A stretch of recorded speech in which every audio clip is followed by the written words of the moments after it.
Hello good afternoon दोस्तों। Atomic habit इस किताब का मैं कंटिन्यू रीडिंग कर रहा हूँ। एक तो मैं सुबह वीडियो बनाता था, बाद में शाम को वीडियो बनाना चालू कर दिया।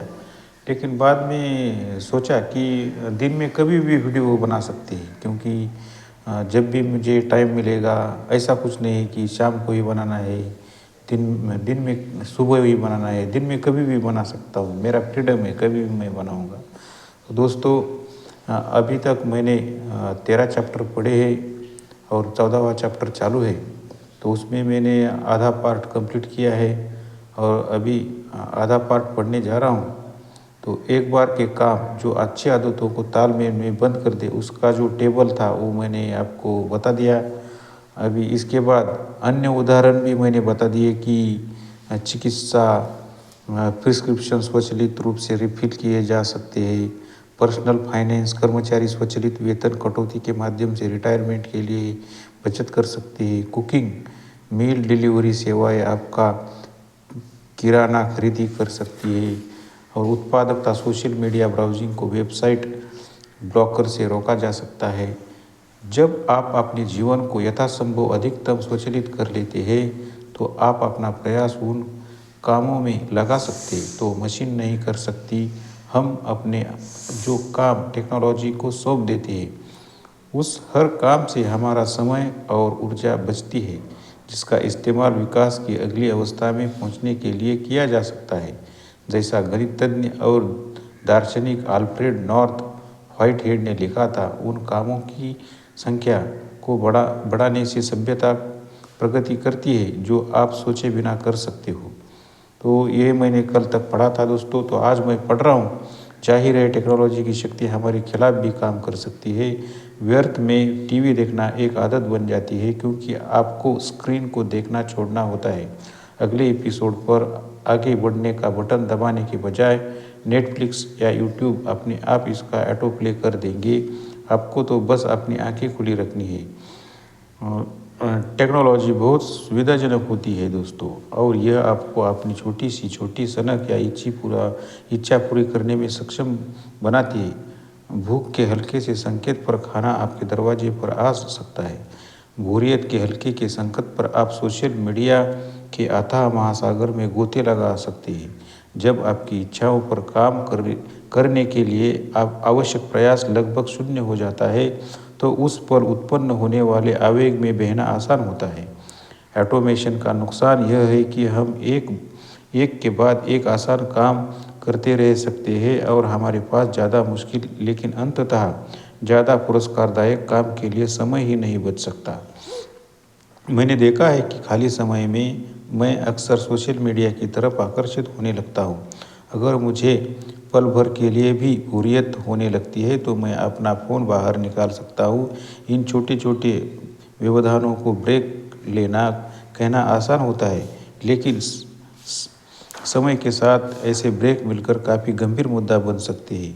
बस 1 मिनट की लगातार पुकार मुझे वह काम करने को रोक देती है जो मेरे लिए सचमुच महत्वपूर्ण है। मैं अकेला नहीं हूँ। आम आदमी सोशल मीडिया पर हर दिन 2 घंटे से ज़्यादा समय बिताता है। अब ज़रा सोचकर देखें, आप हर साल अतिरिक्त 600 घंटे में क्या कर सकते हैं। यह पुस्तक लिखते समय मैंने एक नई टाइम मैनेजमेंट रणनीति संबंधी प्रयोग किया। हर सोमवार को मेरी असिस्टेंट मेरे सभी सोशल मीडिया अकाउंट्स के पासवर्ड रीसेट कर देती थी। इसका परिणाम यह हुआ कि मैं पूरे सप्ताह बिना भटके काम कर पाया। शुक्रवार को वह मुझे नए पासवर्ड भेज देती थी, यानी मैं पूरे वीकेंड में सोशल मीडिया का आनंद ले सकता था, जिसके बाद वह दोबारा नए पासवर्ड बना देगी। सबसे आश्चर्यजनक बात यह थी कि मैंने इस स्थिति से बहुत जल्दी तालमेल बैठा लिया। सोशल मीडिया से खुद को दूर कर रखने के बाद मुझे एहसास हुआ कि मुझे सोशल मीडिया पहले जितना नहीं देखना है, और मुझे निश्चित रूप से हर दिन इसकी ज़रूरत नहीं है। पहले इसे देखना इतना आसान था कि यह स्वचालित बन गया था, लेकिन जब मेरी बुरी आदत असंभव बन गई, तो मुझ में ज़्यादा अर्थपूर्ण काम करने की प्रेरणा आ गई। जब मैंने अपने परिवेश से मानसिक कैंडी हटा दी तो स्वार्थवर्धक आहार खाना ज़्यादा आसान हो गया। एक मिनट दोस्तों। जब ऑटोमेशन आपके पक्ष में काम करता है तो यह आपकी इच्छा आदतों को अवश्यभावी और बुरी आदतों को असंभव बना सकते हैं। यह उस पल का इच्छा शक्ति पर विश्वास करने के बजाय भावी व्यवहार को एकमात्र विकल्प बनाने का अचूक तरीका है। वचनबद्धता विधियों, एक बार के रणनीति निर्णयों और टेक्नोलॉजी का इस्तेमाल करके आप अवश्य भाविता का परिवेश बना सकते हैं, जहां अच्छी आदतें सिर्फ मनचाहा परिणाम ही नहीं होती है, बल्कि एक ऐसा परिणाम होती है जिनके होने की लगभग पूरी गारंटी है। देखिए दोस्तों, 14वां अध्याय मैंने अभी कंप्लीट किया है, तो अध्याय का सार देखेंगे। उसके बाद इसी अध्याय में लास्ट में कुछ टेबल दिए गए हैं। आप अगर किताब खरीद सकते हैं तो बहुत बढ़िया है। मैं एक एक पॉइंट अध्याय का सार पढ़ूंगा। कुल मिलके 5 पॉइंट है। तो पहला पॉइंट, व्यवहार परिवर्तन के तीसरे नियम का विपरीत है, इसे मुश्किल बनाएं। दूसरा पॉइंट है, वचनबद्धता विधि वर्तमान में लिया गया वह विकल्प है जो भविष्य में बेहतर व्यवहार को सुनिश्चित करता है। तीसरा पॉइंट है, अपनी आदतों को स्वचालित बनाना भावी व्यवहार को सुनिश्चित करने का अचूक तरीका है। फोर्थ पॉइंट है, मतलब चौथा पॉइंट है, एक बार के विकल्प जैसे बेहतर गद्दे खरीदना या किसी स्वचालित बचत योजना में नाम लिखना अकेले काम है जो आपकी भावी आदतों को स्वचालित बनाते हैं और समय के साथ ज़्यादा लाभ पहुंचाते हैं। पांचवा पॉइंट है, आपकी आदतों को स्वचालित करने के लिए टेक्नोलॉजी का इस्तेमाल करना सही व्यवहार की गारंटी देने वाला सबसे विश्वसनीय और प्रभावी तरीका है। तो दोस्तों, इस तरह चैप्टर तो कंप्लीट हुआ, लेकिन उसके बाद कुछ ऐसे टेबल दिए गए हैं। वो टेबल मैं पढ़ता हूँ, जितना हो सके आप ज्ञानार्जन कर लेना। अगर नहीं होता है तो एक किताब या आप सॉफ्ट कॉपी भी गूगल से डाउनलोड कर सकते हैं दोस्तों। तो अच्छी आदत कैसे डालें। पहला नियम है, आदतों को स्कोर कार्ड भरें। अपनी वर्तमान आदतों को लिखें ताकि आप उनके बारे में जागरूक हो जाएं। अभी ये पहला नियम है। तो 1.2 मतलब दूसरा पॉइंट है, इसमें क्रियान्वयन इरादों का इस्तेमाल करें। तीसरा पॉइंट है, आदतों के ढेर का इस्तेमाल करें। चौथा पॉइंट है, अपने परिवेश को नए सिरे से ढालें। अच्छी आदतों के संकेतों के स्पष्ट बनाएं ताकि वे आसानी से दिखे। अभी इसमें अच्छी आदत लगाने के लिए दूसरा नियम है, इसे आकर्षक बनाएं। उसमें पहला पॉइंट है, प्रलोभन की पोटली का इस्तेमाल करें। अपने मनचाहे काम को उस काम से जोड़ दें जो आपको करने की ज़रूरत हो। दूसरा पॉइंट है, किसी ऐसी संस्कृति में शामिल हो जाए जहां आपका मनचाहा व्यवहार सामान्य व्यवहार हो। तीसरा पॉइंट है, इसमें उत्प्रेरण क्रिया पद्धति बनाएं। किसी मुश्किल आदत से ठीक पहले कोई ऐसी चीज़ करें जिसमें आपका सचमुच आनंद आता हो।